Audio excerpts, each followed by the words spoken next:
नमस्कार। बिहार के भोजपुर में भारत भूषण तिवारी के एनकाउंटर को लेकर पूरे देश में चर्चा हो रही है और उस एनकाउंटर को लेकर ढेर सारे सवाल खड़े किए गए हैं। कहा जा रहा है एनकाउंटर फर्जी था। कहा जा रहा है कि पुलिस ने जिस व्यक्ति को विक्षिप्त बताया उसे घेर कर गोली मार दिया। सवाल इसलिए खड़े हो रहे हैं कि एनकाउंटर के पहले भारत भूषण तिवारी ने अपना हथियार डाल दिया था और उसके बाद जब उसकी हत्या हुई तो सवाल उठ रहे हैं और इसीलिए देश की अदालतों से ही भी मांग की जा रही है कि इस मामले में अदालत स्वतः संज्ञान ले या इस मामले में दखल दे। देश की सबसे बड़ी अदालत में चीफ जस्टिस को एक चिट्ठी लिखी गई और उसमें मांग की गई कि कोर्ट को इस मामले में स्वतः संज्ञान लेना चाहिए। एक जनहित याचिका भी आई है और उसमें मांग की गई है कि इस मामले से जुड़े हुए जो लोग भी पुलिस अधिकारी हैं उनके खिलाफ एफआईआर दर्ज की जाए, उनके खिलाफ कार्रवाई की जाए, क्योंकि हत्या का मामला है। तो इस मामले में जो एक जनहित याचिका है उसको दायर करने वाले वकील, सुप्रीम कोर्ट के वकील विशाल तिवारी हमारे साथ हैं। तिवारी जी नमस्कार, स्वागत है आपका। नमस्कार नमस्कार नमस्कार।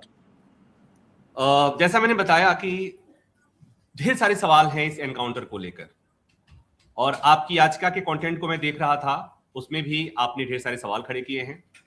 तो पहले तो आप हमारे दर्शकों को बताएंगे कि आपने अपनी याचिका में क्या क्या कहा है और आपको इस याचिका को, जनहित याचिका को दायर करने की जरूरत क्यों महसूस हुई?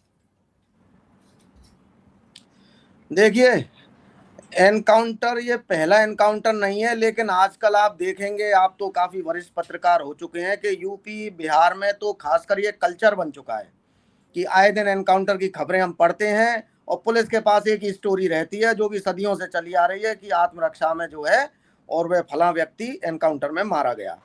अब इसमें जरूरत क्यों पड़ी? जरूरत इसलिए पड़ी कि जो एनकाउंटर का कहानी को गढ़ा जाता है जिस तरीके से, इस प्रकरण में आप साफ साफ देखेंगे वो कहीं भी फिट नहीं बैठती। यहाँ तक कि लोकल्स के भी जो बयानात हैं मीडिया के जरिए सामने आए हैं, वीडियो भी एक आया है सामने। जो मरने वाला डिजीज पर्सन है भारत भूषण तिवारी, वह कोई इतना बड़ा अपराधी नहीं था, ना ही कोई ऐसा उसका खास रिकॉर्ड है क्रिमिनल का। और उसको जिस तरीके से वीडियो में दिखा जा रहा है और जो उसके पेरेंट्सों ने आरोप लगाया है कि सरेंडर करने के बाद, यानी कि जब वो निहत्था था तो उसको गोली मार दी गई और पुलिस का एक ही वर्जन रहा है। यहाँ में एक चीज और इम्पोर्टेंट बता दूं कि जो सेल्फ डिफेंस का है ना, वो दोनों के लिए मौजूद रहता है। मान लीजिए पुलिस किसी को कैप्चर करने जा रही है और उस कैप्चर करने वाले व्यक्ति को यह लगता है कि ये तो मेरी मृत्यु कारित करने के लिए आए हैं और मुझे या तो गंभीर चोट पहुंचाएंगे या मारेंगे, तो सेम सेल्फ डिफेंस उस व्यक्ति के हक में भी है। लेकिन हमारे यहाँ क्या सिस्टम है कि निचले स्तर पर जो गड़बड़ी होती है वो उच्च स्तर तक उस गड़बड़ी को सही ठहराने का कोशिश किया जाता है। अब ये पहला एनकाउंटर है नहीं, पहले भी इससे कई एनकाउंटर हुए हैं और सुप्रीम कोर्ट ने ही हमारी ने कई फैसलों में सवाल खड़े किए हैं। एक दलवीर सिंह वाला केस हुआ था, माननीय सुप्रीम कोर्ट ने कहा था कि ऐसे प्रकरणों में ये बहुत मुश्किल हो जाता है कि पुलिस वालों के खिलाफ कोई साक्ष्य सामने निकल के आए, क्योंकि वही कृत्य कारित करने वाले, वही इन्वेस्टिगेशन, वही एविडेंस कलेक्ट करते हैं, तो ज्यादातर एविडेंस या तो दबा दी जाती है, मिटा दी जाती हैं। और सुप्रीम कोर्ट ने बहुत तल्ख टिप्पणी नहीं, एक ऑब्जर्वेशन दिया था, एक लॉ लेट डाउन किया था। तो इन प्रकरणों में जहां एक्स्ट्रा जुडिशियल किलिंग जो डाउटफुल है, उनमें ये बहुत जरूरी हो जाता है, इंपॉर्टेंट हो जाता है कि इसकी एक इंडिपेंडेंट प्रूव हो। Independent probe means the state police shall not be involved in any manner in that investigation. तो एक सीबीआई हमारे यहाँ एजेंसी है केंद्र स्तर पे, जुडिशियल कमीशन है, लेकिन जुडिशियल कमीशन की बाउंड्रीज बहुत लिमिटेड है। वो सिर्फ एक फैक्ट फाइंडिंग बॉडी की तरह काम करता है। मान लीजिए जुडिशियल कमीशन कह देता है कि ठीक है इसमें कुछ सस्पिशियस है, ये फेक एनकाउंटर है, अब उसको सरकार लागू करे या ना करे या कितने समय बाद करे। जो इन्वेस्टिगेशन किया जाता है किसी भी एजेंसी द्वारा, इन्वेस्टिगेशन के बाद अगर चार्जशीट फाइल होती है तो उस पर तुरंत प्रोसिक्यूशन शुरू हो जाता है। तो ये डिफरेंस है जुडिशियल कमीशन और एक जो इन्वेस्टिगेटिंग एजेंसी होती है उनके द्वारा किसी केस की प्रूव करने की। तो यह प्रकरण तो एक पूरे देश भर में एक ऐसा उदाहरण उजागर हुआ है, निकल के आया है कि किसी भी व्यक्ति को अगर पुलिस के उसमें ही मार दिया जाए तो उसके बाद फिर क्या रेमेडी बचती है या आदमी कहाँ जाएगा। तो इसलिए इस प्रकरण में जो हमारे द्वारा पीआईएल फाइल की गई वह बहुत अत्यंत आवश्यक थी, ताकि कम से कम यह सुप्रीम कोर्ट के संज्ञान में आए कि क्या क्या वर्तमान में स्थिति है और किस तरीके से जो है मौलिक अधिकार जो एक होता है राइट टू लाइफ का, उसका हनन हो रहा है। इस केस की बात करें विशाल जी, तो इस केस में एक फैक्ट है जो कि ये कि वो लड़का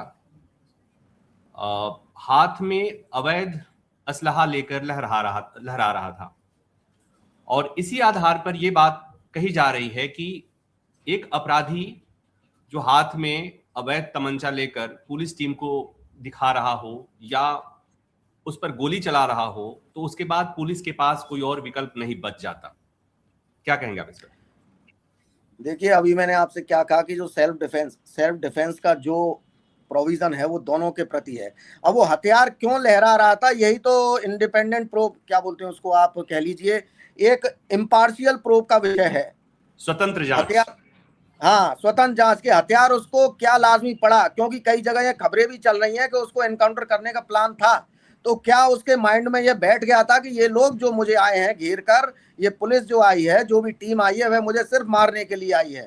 तो ये लाजमी सी बात है, ये एक नेचुरल आदमी के अंदर भावना उत्पन्न होती है कि अगर मुझे कोई मारने को आ रहा है तो मैं किसी तरह से उस जो वर्तमान परिस्थिति है उससे कैसे निकलूं। तो तो हथियार क्यों आपने लहरा इस रहा था, मामले में, हाँ हाँ, क्यों लहरा रहा था, क्या जरूरत आन पड़ी, फिर उसने हथियार डाल भी दिया।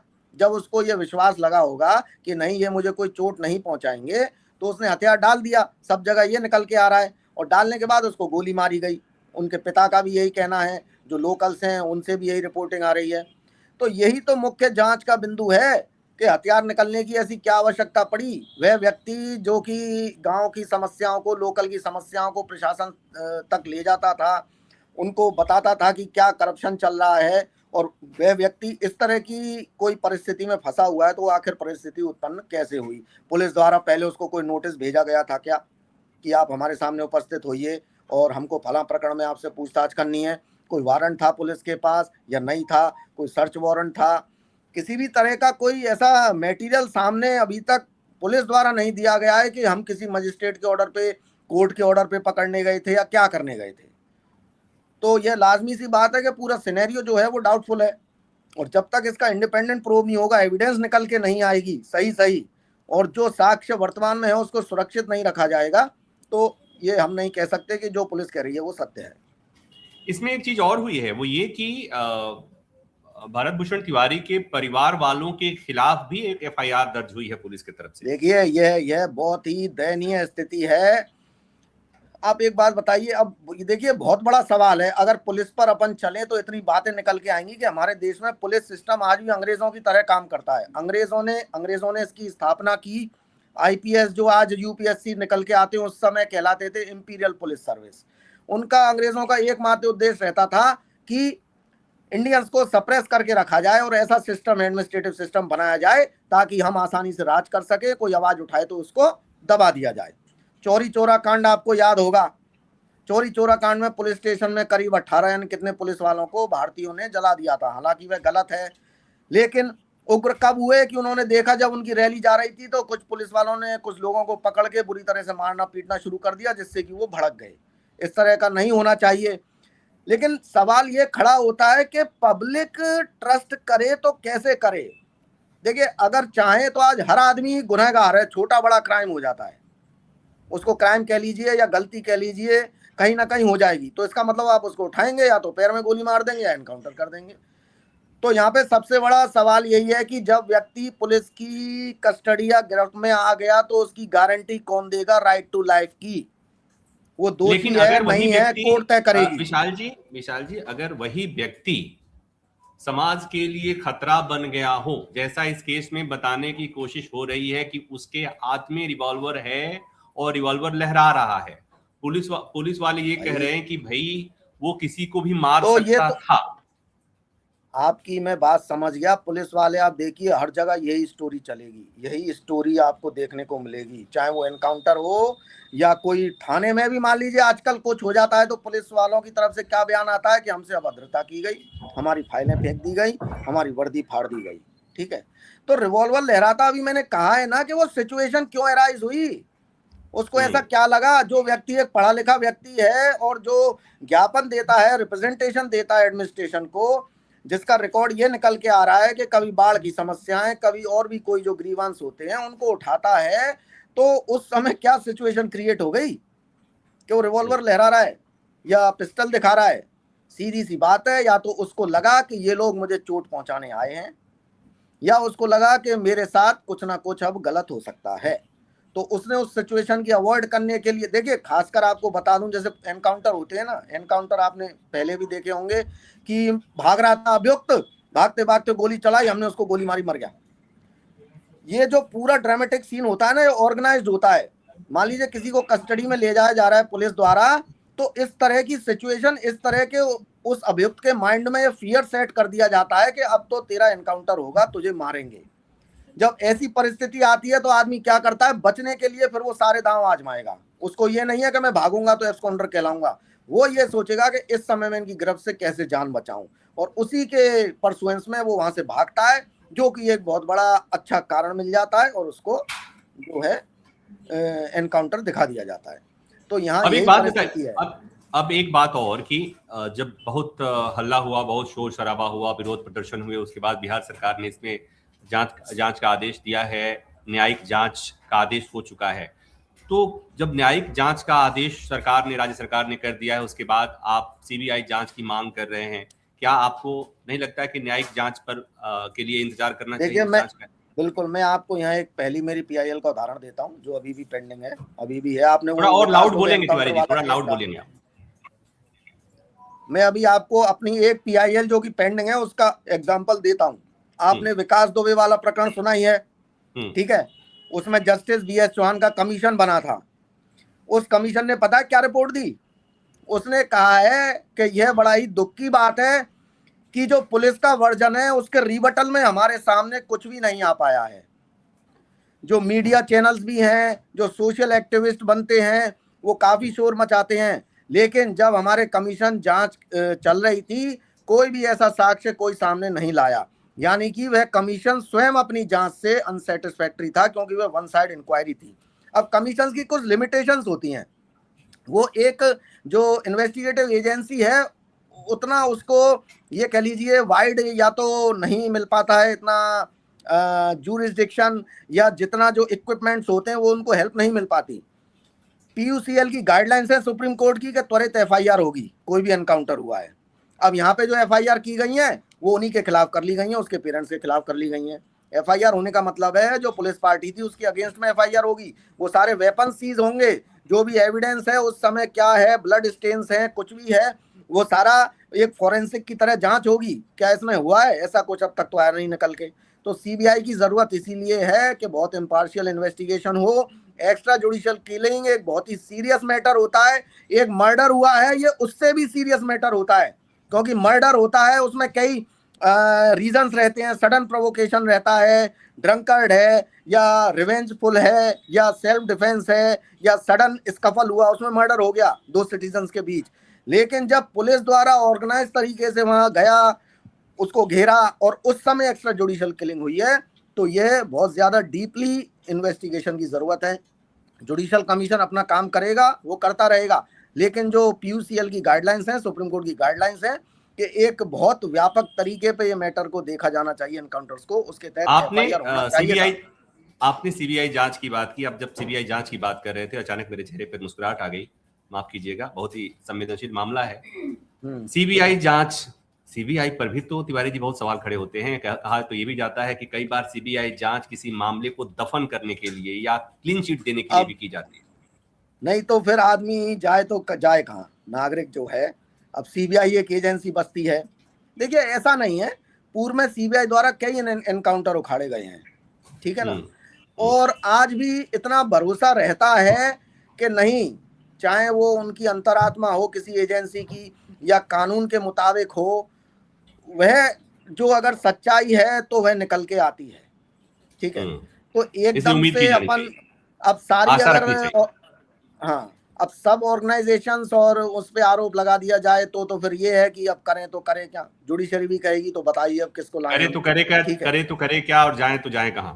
अब एक बात और, आखिरी सवाल आपसे तिवारी जी, कि भरत भूषण तिवारी का एनकाउंटर हुआ, आरोप है कि बिहार पुलिस ने उसे मार दिया।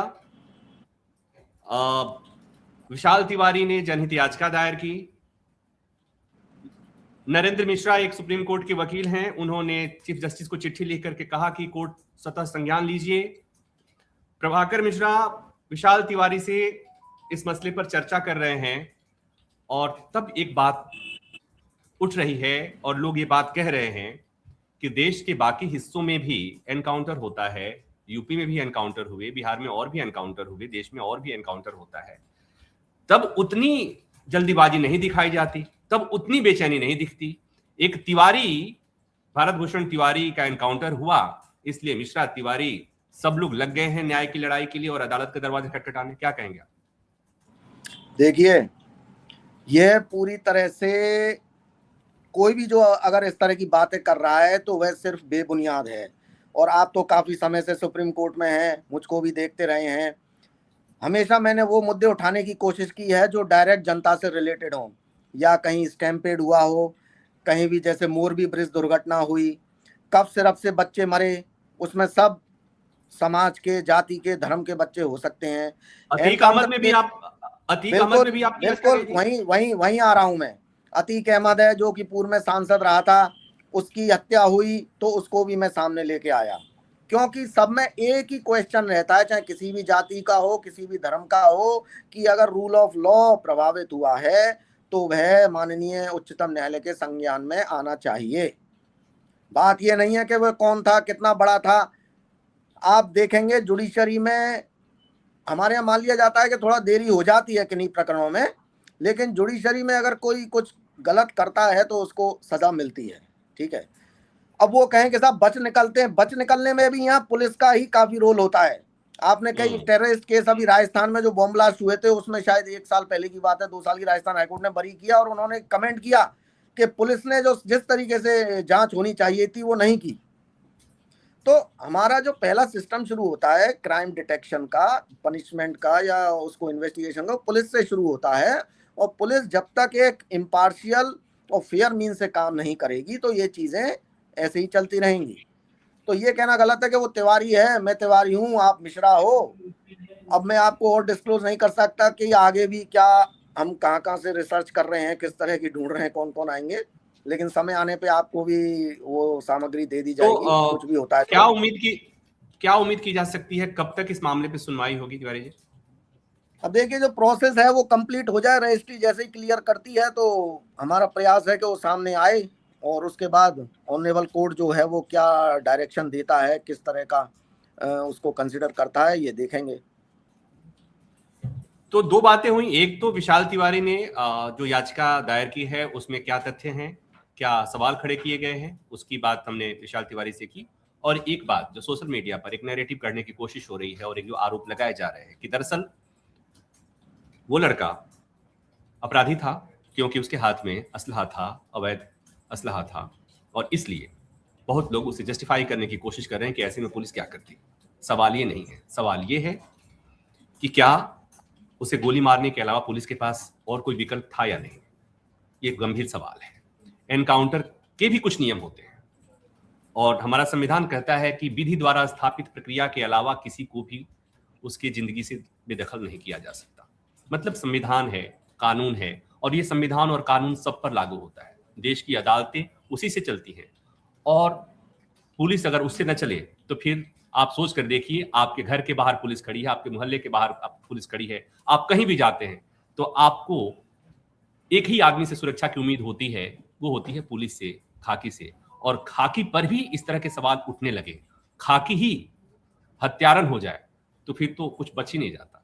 इसलिए ये सवाल गंभीर है और मसला जाति का नहीं है। जैसा मैंने कहा, विशाल तिवारी ने अतीक अहमद के मामले में भी याचिका सुप्रीम कोर्ट का दरवाजा खटखटाया था और ये प्रभाकर मिश्रा जो इस मसले पर बात कर रहा है, देश के तमाम एनकाउंटर्स पे समय समय पर हम सवाल उठाते रहे और ऐसे ही उठाते रहेंगे, इसलिए कि हमारे लिए कानून सर्वोच्च है और हम इस सर्वोच्च कानून को, सर्वोच्च संविधान की रक्षा के लिए देश की सबसे बड़ी अदालत की तरफ देखते हैं, भले ही उसका उल्लंघन करने वाला कोई भी क्यों ना हो, सर्वोच्च सत्तावान क्यों ना हो, अदालत से ही हमें उम्मीद है। और इसी क्रम में विशाल तिवारी ने भी देश की सबसे बड़ी अदालत का दरवाजा खटखटाया है। उम्मीद की जानी चाहिए कि अदालत इस मामले में संज्ञान लेगा, दोषियों के खिलाफ कार्रवाई होगी। विशाल जी, आपने हमें इतना समय दिया, इसके लिए आपका बहुत बहुत धन्यवाद और उम्मीद करते हैं कि जल्दी इस मामले में सुनवाई हो और आपको आपकी जो मांगे हैं उस पर कोर्ट विचार करे और कुछ सकारात्मक बातें हों। अभी के लिए बस इतना ही। अगर ये बातचीत हमारी पसंद आई हो तो इसे लाइक कीजिए, शेयर कीजिए और हाँ, अनकोट को सब्सक्राइब करेंगे तो अच्छा लगेगा। फिलहाल के लिए इतना ही, धन्यवाद।